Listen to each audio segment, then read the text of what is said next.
राधे राधे, जय गुरुदेव। कई बार देखा गया है कि जीवन में बदलाव कब आ जाता है हमें खुद ही नहीं पता चलता है। पता कब चलता है? जब हमें लगता है कि हमारे जीवन में इतना परिवर्तन, जब सामने वाला कोई बताता है कि हमारे जीवन में इतना परिवर्तन आ गया, तो कभी कभी खुद भी चकित रह जाते हैं कि इतना परिवर्तन कैसे आ जाता है। तो मुझे लगता है कि जीवन में जो घटित होता है हमारे, अगर उससे हमने थोड़ा सा भी, एक भी बात ऐसी हमारे जीवन में घटित हुई है जो हमारे दिल और दिमाग और जीवन को हिला दिया है, वो एक बात आपके पूरे जीवन को बदल सकती है। अगर उस पर आपने ध्यान दिया है तो, उसका आपने मनन किया है तो, क्योंकि अगर आपने कभी कुछ किसी के साथ गलत नहीं किया है और कभी कुछ ऐसा घटित हुआ है जो नहीं होना चाहिए, वो आपका पूरा जीवन बदल देगा। क्योंकि आपको उम्मीद नहीं थी, आपको या हमें कभी ये सोचा नहीं था कि ऐसा भी हो सकता है। क्योंकि जब हम नहीं सोचते हैं और वो कार्य हो जाता है, वही एक बात होती है ऐसी जो हमें पूरा बदल देती है। जिसकी हमें उम्मीद हो और वो होता रहे, उससे कोई फ़र्क नहीं पड़ता, लेकिन जिसकी हमें उम्मीद ना हो, वो एक कार्य हो जाता है तो हमारे जीवन को पलट के रख देता है। और मुझे लगता है कि समझदारी इसी में है। बार बार धक्के खाने से अच्छा है कि जो हमारे धक्के की वजह बन रहा है, जैसे हम रास्ते से निकलते हैं, दो प्रकार के व्यक्ति होते हैं। हम रास्ते से जब जाते हैं तो अगर हमें पत्थर मिल जाता है तो हम उसमें ठोकर मार के निकल जाते हैं, या वो हमें आके टकरा जाता है, हम फिर भी देख के निकल जाते हैं। वो उस व्यक्ति जैसा हो गया कि हमें बार बार ठोकरें मिलती रहेंगी, लेकिन हम उसको हटाएंगे नहीं, उसको अपने से दूर नहीं करेंगे। और वहीं एक व्यक्ति ऐसा होता है, समझदार होता है, जिसको हम कह सकते हैं कि उसने अपने जीवन से कुछ ना कुछ सीखा है कि जो पत्थर हमें मार सकता है, जो पत्थर हमें लग सकता है, वो किसी और को भी तो लग सकता है।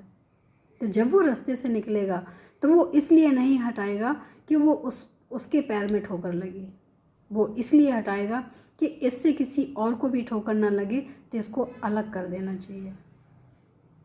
जीवन में समझदार व्यक्ति वही है जो बार बार ठोकरें ना खाए, क्योंकि बार बार ठोकरें खाओगे उतनी ज़्यादा चोटें लगेंगी, उतनी ज़्यादा तकलीफ़ें होंगी और आप विचलित भी उतने ज़्यादा होगे।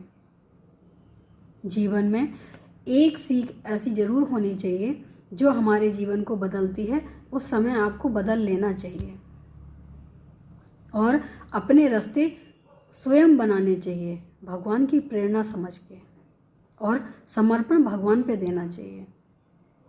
फिर किसी और इंसान पे डिपेंड नहीं होना चाहिए। अगर इंसान पे डिपेंड रहोगे तो एक से धोखा खा के दूसरे से भी खा सकते हो।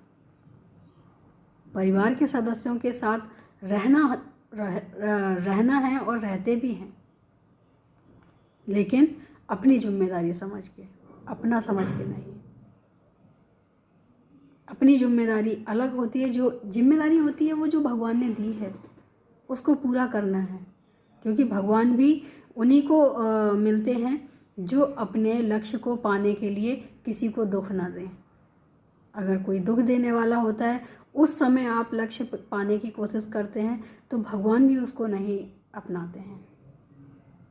भगवान कहते हैं कि जो मैंने तुम्हें दिया है पहले उसको निर्वाह करो, उसके बाद मैं तो हूँ, मैं कहीं बाहर नहीं हूँ, मैं तुम्हारे अंदर ही हूँ, मैं तुम्हारे साथ ही हूँ, लेकिन जो तुम्हें दिया है उसका सुख तो लो। तो अगर बार बार आपके जीवन में या हमारे जीवन में कोई ऐसा ज़रूर होता है कि हम उसको अनदेखा करते हैं, हमें अनदेखा नहीं करना चाहिए। उस समय हमें कोई ना कोई ऐसा निर्णय ज़रूर लेना चाहिए जो हमारे भगवान के साथ जुड़ा हो, क्योंकि कहीं ना कहीं भगवान हमें इसलिए इस रास्ते पे ला रहे हैं कि तुम हमें भूल गए हो, और वो हमें याद दिलाने की कोशिश कर रहे हैं।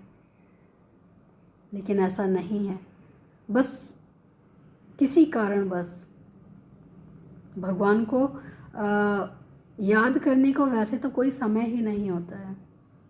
अगर हम पूजा नहीं कर पा रहे हैं, कोई परिस्थिति ऐसी आ गई है, तो हम सिमरन तो कर ही सकते हैं। सिमरन और साधना ये तो भगवान से डायरेक्ट जुड़ने का एक साधन है। पूजा तो माध्यम हल्का सा है, लेकिन जो सीधा हमें जोड़ता है वो सिमरन और साधना ही तो जोड़ता है। तो उसके लिए हमें कोई वक्त की ज़रूरत है क्या? वो तो हम कभी भी कर सकते हैं, कहीं पे भी कर सकते हैं। उसके लिए हमें मंदिर की भी आवश्यकता नहीं है। ज़रूरत सिर्फ है तो अपने मन को एक दृढ़ रूप में बनाने की आवश्यकता है, कि अपने मन को तैयार करें, अपनी आत्मा को तैयार करें कि हमें ये कार्य करना ही है। जिस दिन हमने ये संकल्प ले लिया तो मुझे नहीं लगता है कि कोई रोकने वाला होगा, और किसी के रोकने से फ़र्क भी पड़ेगा। जीवन में हमारे जीवन में जब ही कुछ फ़र्क पड़ता है जब हम सबको लेके चलते हैं। लेकिन कुछ परिस्थितियाँ, कुछ स्थितियाँ अपने लिए भी ऐसी होनी चाहिए जब हमें लगे कि ये सिर्फ और सिर्फ हमारे लिए है, ये हम सब में बांट के नहीं चल सकते हैं, ये सिर्फ मेरे लिए और मेरे भगवान के लिए है। तो कुछ समय ऐसा ज़रूर निकालना चाहिए जो भगवान को मानते हैं उनके लिए स्पेशल, कि भगवान के लिए भी समय निकालें और अपने कल्याण से जुड़ी चीज़ों को जानने के लिए भी समय निकालें। इसमें कोई खर्च नहीं होता है, बस एक संकल्प होता है। अपने आप को जानें, अपने आप को पहचानें और भगवान से जुड़े रहें, और हर परिस्थिति में हम भगवान के साथ रहें। अच्छा बुरा जो भी पल हो, भगवान से बांट के अपने दिल की बात सिर्फ भगवान से कहें। जो ऐसा करते हैं वो भगवान के बहुत करीब रहते हैं। उम्मीद है अच्छा लगा होगा। आज के लिए इतना ही। राधे राधे, जय गुरुदेव।